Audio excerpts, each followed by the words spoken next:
Learning point channel में आप सबों का स्वागत है। आज हम सर्वनाम के बारे में पढ़ेंगे। तो सबसे पहले सर्वनाम की परिभाषा क्या है, तो परिभाषा देखते हैं। तो सर्वनाम को हम इस तरह से परिभाषित कर सकते हैं कि जो शब्द संज्ञा शब्दों के स्थान पर उनके प्रतिनिधि के रूप में प्रयोग किया जाता है वो सर्वनाम कहलाते हैं।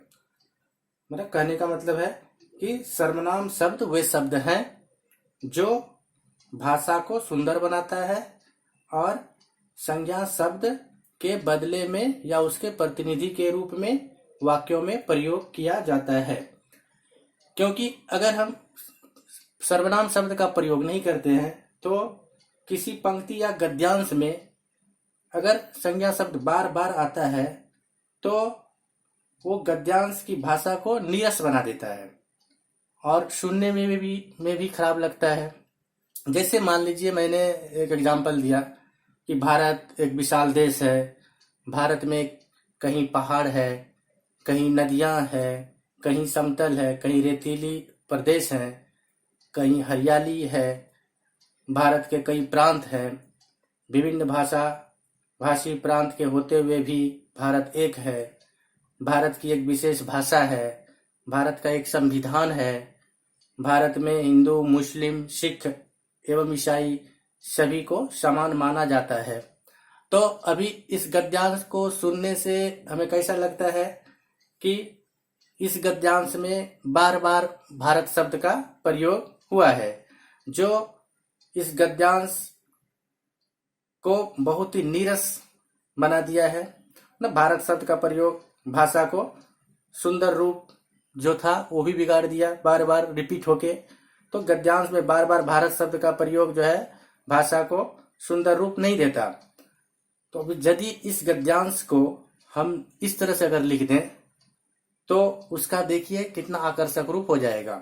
अगर इस गद्यांश को मैं इस तरह से लिखता हूं कि भारत एक विशाल देश है, इसमें कहीं पहाड़ है, कहीं नदियां, कहीं समतल, कहीं रेतीले प्रदेश और कहीं हरियाली की छटा, इसके कई प्रांत हैं, विभिन्न भाषा भाषी प्रांतों के होते हुए भी यह एक है, इसकी एक विशेष भाषा है, इसका एक संविधान है, यहाँ हिंदू मुस्लिम सिख ईसाई सभी को समान माना जाता है। तो यह गद्यांश भारत के बारे में ही बताता है, लेकिन बार बार भारत शब्द का प्रयोग ना करके इसमें इसके, यह, इसकी, इसका आदि शब्दों से भाषा का सौंदर्य बढ़ गया। अर्थात कहने का क्या मतलब है कि संज्ञा जो है शब्दों के स्थान पर प्रयुक्त होने वाले शब्द, संज्ञा शब्दों के स्थान पर प्रयुक्त होने वाले शब्द सर्वनाम कहलाते हैं और यह गद्यांश को, वाक्यों को सुंदर रूप प्रदान करता है। कभी इसके उदाहरण क्या क्या हो सकते हैं, तो इसका उदाहरण है मैं, तुम, आप, यह, वह, जो, सो, कोई, कुछ, कौन, क्या इत्यादि और बहुत सारे हैं। अब इस सर्वनाम के कार्य क्या है तो इसके बारे में थोड़ा जानते हैं। तो सर्वनाम का क्या कार्य है, तो सर्वनाम जो है वाक्यों में किसी नाम की आवृत्ति नहीं होने देता। मतलब बार बार किसी वर्ड को, किसी शब्द को बार बार रिपीट होने से बचाता है। जैसे रमेश एक अच्छा लड़का है, रमेश रोज सुबह उठता है, रमेश रोज स्कूल जाता है। तो इस तरह से रमेश देखते हैं कि वाक्य में बार बार प्रयोग हो रहा है। तो अगर हम बार बार रमेश शब्द को की आवृत्ति नहीं होना देना चाहते हैं तो उस जगह पे, मतलब रमेश के जगह पे हम उसके सर्वनाम शब्द को उपयोग करेंगे। तो क्या हो जाएगा वो कि रमेश एक अच्छा लड़का है, वह रोज सुबह उठता है, वह रोज स्कूल जाता है। तो इससे वाक्य की सुंदरता बढ़ जाती है। तो पहला सर्वनाम का कार्य क्या हो गया कि ये वाक्य में किसी नाम की या किसी शब्द की या किसी संज्ञा की आवृत्ति नहीं होने देता है, मतलब रिपीट नहीं होने देता है। दूसरा कि सर्वनाम जो है यह निकटता और दूरी का भी बोध कराता है। जैसे यह से निकटता का बोध होता है, वह से दूरी का बोध होता है। उसी तरह तीसरा इसका कार्य क्या है कि सर्वनाम जो है आदर और अनादर का भी बोध कराता है। जैसे आप से आदर का होता है बोध, और तू से अनादर का बोध होता है। चौथा कार्य इसका कि सर्वनाम जो है निश्चय अनिश्चय का भी बोध कराता है। जैसे यह, ये, इस आदि से निश्चय का बोध होता है, और कोई, कुछ इत्यादि से अनिश्चय का बोध होता है। अभी पांचवा कार्य सर्वनाम का क्या है कि सर्वनाम से जिज्ञासा की अभिव्यक्ति होती है। जैसे कि कौन, क्या आदि से जिज्ञासा का बोध होता है। इसका छठा कार्य यह है कि सर्वनाम प्रधान और आश्रित वाक्यों में भी संबंध जोड़ता है। जैसे जो सोता है सो खोता है। अभी सर्वनाम के कितने भेद हैं? तो सर्वनाम को 6 भागों में बांटा गया है। पहला पुरुषवाचक, दूसरा निश्चयवाचक, तीसरा अनिश्चयवाचक, चौथा प्रश्नवाचक, पांचवा संबंधवाचक और छठा निजवाचक। तो सर्वनाम के भेद अच्छी तरह समझने के लिए एक तालिका मैंने देखिए एक तालिका के रूप में उसे लिखा है, जो समझने के लिए बहुत ही आसान रहेगा। अब सर्वनाम के 6 भेदों को अलग अलग पढ़ते हैं। पहला था पुरुषवाचक सर्वनाम। तो पुरुषवाचक सर्वनाम किसे कहेंगे? तो किसी पुरुषों, तो पुरुषों में स्त्रीलिंग हो या पुल्लिंग कोई भी हो सकते हैं, के नाम के बदले आने वाले शब्द को या आने वाले शब्दों को पुरुषवाचक सर्वनाम कहेंगे। और इसके भी अब 3 भागों में बांटा गया है। इसे भी 3 भागों में बांटा गया है। पहला है इसमें उत्तम पुरुष, दूसरा मध्यम पुरुष और तीसरा अन्य पुरुष। तो प्रथम पुरुष तो बातचीत या लेख के क्रम में जो बोलता है या लिखता है उसे उत्तम पुरुष कहते हैं, जैसे मैं, हम इत्यादि। दूसरा मध्यम पुरुष जिसे संबोधित कर कहा या लिखा जाता है उसे मध्यम पुरुष कहते हैं। और तीसरा, और मध्यम पुरुष के उदाहरण हो गए कि जैसे तू, तुम, आप इत्यादि। दूसरा अन्य पुरुष जिसके विषय में कुछ कहा या लिखा जाता है उसे अन्य पुरुष कहते हैं, जैसे वह, वे, यह, ये, सो, जो, कुछ, कौन, क्या, कोई, उसका, उसकी, उनका, उनसे आदि। ये सभी अन्य पुरुष के उदाहरण हैं। निश्चयवाचक सर्वनाम, जिस सर्वनाम से किसी निश्चित पदार्थ का ज्ञान होता है उसे निश्चयवाचक सर्वनाम कहते हैं। जैसे यह, वह आदि। जैसे वाक्यों में इसे हम प्रयोग करेंगे तो इस तरह से होगा कि यह मेरा कार्यालय है, वह तुम्हारा कार्यालय है। अब निश्चयवाचक सर्वनाम को भी 2 भागों में बांटा गया है। पहला निकटवर्ती पदार्थ का वाचक सर्वनाम और दूसरा दूरवर्ती पदार्थ का वाचक सर्वनाम। तो निश्चयवाचक सर्वनाम के भी 2 भेद हुए। तो पहला जो निकटवर्ती पदार्थ का वाचक सर्वनाम है, इससे निकट के पदार्थों का ज्ञान होता है, जैसे यह। दूसरा जो है दूरवर्ती पदार्थ का वाचक सर्वनाम, इससे दूर के पदार्थों का बोध होता है, जैसे वह। और निश्चयवाचक सर्वनाम, जो सर्वनाम किसी निश्चित पदार्थ का ज्ञान ना कराए उसे अनिश्चयवाचक सर्वनाम कहते हैं। जैसे कोई आ रहा है, कुछ खा लो। अभी अनिश्चयवाचक सर्वनाम को भी 2 भागों में बांटा गया है। पहला है कोई और दूसरा कुछ।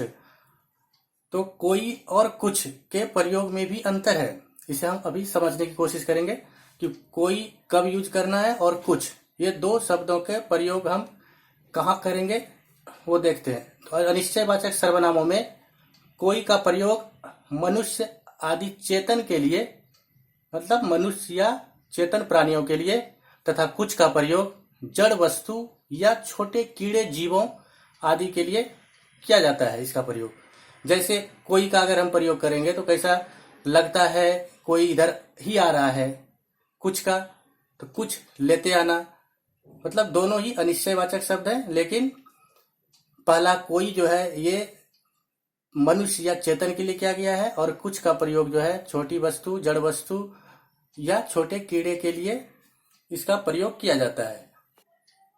प्रश्नवाचक सर्वनाम, जिस सर्वनाम शब्दों का प्रयोग प्रश्न रूप में किया जाता है वे प्रश्नवाचक सर्वनाम कहलाते हैं। जैसे बगीचे में कौन बैठा है, तुम क्या कर रहे हो, कौन जा रहा है, क्या हुआ। इस तरह प्रश्नवाचक सर्वनाम से प्रश्न पूछा जाता है या इसका उपयोग जो है प्रश्न के रूप में किया जाता है। अभी पांचवा है संबंधवाचक सर्वनाम। तो जिन सर्वनाम शब्दों का प्रयोग वाक्य में संज्ञा या सर्वनाम का संबंध बताने के लिए किया जाता है उन्हें संबंधवाचक सर्वनाम कहते हैं। इससे किसी संज्ञा से संबंध जोड़ा जाता है। जैसे इसका उदाहरण क्या होगा, तो जैसा, वैसा, जो, सो आदि। अभी इसे वाक्य में कैसे प्रयोग करेंगे, तो देखिए, जैसा करोगे वैसा भरोगे, जो चाहते हो सो करो। अब संबंध जोड़ने का काम कैसे कर रहा है, देखिए इसे वाक्य में प्रयोग करके देखते हैं कि संबंध जोड़ने का कैसे काम हो रहा है इससे। तो वह कौन है जो दरवाजे पे खड़ा है। इस तरह संबंधवाचक सर्वनाम जो है ये सर्वनाम शब्दों का प्रयोग है संज्ञा या सर्वनाम का संबंध बताने या उसके बीच संबंध जोड़ने के लिए किया जाता है इसका प्रयोग। अब निजवाचक सर्वनाम, जिन सर्वनाम शब्दों का प्रयोग कर्ता अपने लिए करता है वो निजवाचक सर्वनाम कहलाते हैं। जैसे मैं अपना कार्य अपने आप कर लूंगा, इसमें मैं जो है खुद का काम जो है खुद ही कर लूंगा, मतलब अपने आप कर लूंगा। तो इसमें अपने आप जो हुआ वो निजवाचक सर्वनाम हुआ। अभी दूसरा उदाहरण है कि मैं आप ही चला जाऊंगा, तो इसमें आप जो है ये निजवाचक सर्वनाम हुआ। तीसरा उदाहरण है कि आफताब ने घर की सफाई स्वयं की, तो अभी आफताब जो है खुद का काम जो है खुद ही कर लिया, उसने स्वयं कर लिया। तो इस वाक्य में स्वयं जो है ये निजवाचक सर्वनाम है। मतलब क्या हुआ कि निजवाचक सर्वनाम में उन शब्दों का प्रयोग या उन सर्वनाम शब्दों का प्रयोग कर्ता जो है खुद के लिए करता है। अभी हम देखेंगे कि आप शब्द जो कि निजवाचक सर्वनाम के अंदर भी आया और पुरुषवाचक सर्वनाम के अंदर भी आया। मतलब आप शब्द जो है या आप सर्वनाम जो है ये निजवाचक भी है और पुरुषवाचक भी है। तो अब इसका प्रयोग करते समय क्या अंतर है दोनों में। मतलब आप शब्द का प्रयोग या आप सर्वनाम का प्रयोग जो है निजवाचक में और पुरुषवाचक में किस तरह से करते हैं और दोनों में अंतर क्या है, प्रयोग करने में क्या अंतर है, वो जानने की कोशिश करते हैं। तो पहला है कि पुरुषवाचक आदर सूचक आप का बहुवचन आप या आप लोग होता है, किंतु निजवाचक में आप ही दोनों वचनों में होता है। जैसे आप क्या कर रहे हैं, आप लोग क्या कर रहे हैं, ये पुरुषवाचक में आप सर्वनाम का यूज हुआ, प्रयोग हुआ। अब इसका निजवाचक में प्रयोग देखते हैं। तो आप बुरा हो तो जग बुरा, भारतीय आप ही उठेंगे तो उठेंगे, तो ये निजवाचक में आप सर्वनाम का प्रयोग हुआ। अभी दूसरा इसका अंतर क्या है, आपका निजवाचक और पुरुषवाचक में दूसरा अंतर क्या है। तो पुरुषवाचक आदर सूचक आप वाक्य में अकेले आता है, जैसे आप कहाँ जा रहे हैं, किंतु निजवाचक आप दूसरे सर्वनाम या संज्ञा के साथ ही आता है। जैसे राम आप आ रहा है, यहाँ आप सर्वनाम के साथ राम संज्ञा भी आया। तीसरा है पुरुषवाचक आदर सूचक आप प्रायः मध्यम पुरुष और कभी कभी अन्य पुरुष के लिए आता है, किंतु निजवाचक आप तीनों पुरुषों के लिए आता है। जैसे आप अच्छे हैं ना, तो इसमें देखिए मध्यम पुरुष के लिए आप शब्द का प्रयोग हुआ। उसके बाद दूसरा उदाहरण है कि जवाहरलाल भारत के प्रथम प्रधानमंत्री थे, आप जैसा महान नेता पैदा नहीं हुआ, तो यहाँ पर आप जो है अन्य पुरुष के लिए प्रयुक्त हुआ। अब हम देखते हैं कि सर्वनाम के लिंग। तो सर्वनाम का रूप सदा एक ही रहता है, चाहे उसका प्रयोग हम स्त्रीलिंग के लिए करें या पुल्लिंग के लिए, उस पर कोई प्रभाव नहीं पड़ता। वह, तुम, मैं आदि सर्वनामों का प्रयोग पुल्लिंग और स्त्रीलिंग दोनों के ही बदले होता है, उसमें कोई परिवर्तन नहीं होता है। जैसे मान लिया लड़का कहेगा मैं पढ़ता हूँ, तो लड़की कहेगी मैं पढ़ती हूँ। तो दोनों ही जगहों पर देख रहा हूं मैं कि मैं में कोई परिवर्तन नहीं हो रहा है, चाहे वो लड़का है या लड़की हो, मतलब स्त्रीलिंग हो या पुल्लिंग हो। सर्वनाम के जो शब्द मैं है उसमें कोई परिवर्तन नहीं हुआ, चाहे वो पुल्लिंग के लिए यूज हुआ हो चाहे वो स्त्रीलिंग के लिए यूज हुआ हो, मतलब दोनों ही प्रयोगों में इसमें कोई फर्क नहीं पड़ता। अब सर्वनाम के वचन भी संज्ञा की तरह ही होते हैं, एक वचन और बहुवचन। जैसे वह सर्वनाम है, एक वचन है, तो इसका बहुवचन वो वे हुए। उस तरह मैं सर्वनाम है, इसका बहुवचन हुआ हम। अब यह सर्वनाम है, एक वचन है ये, तो इसका बहुवचन हुआ ये। इस तरह संज्ञा की तरह सर्वनाम के भी दोनों वचन होते हैं, मतलब संज्ञा की तरह सर्वनाम भी दोनों ही वचनों में प्रयुक्त होते हैं। धन्यवाद। हमारे इस चैनल को सब्सक्राइब करें और बेल आइकन को दबाना ना भूलें, ताकि सबसे पहले आपको हमारा वीडियो मिल सके। जय हिंद, जय भारत।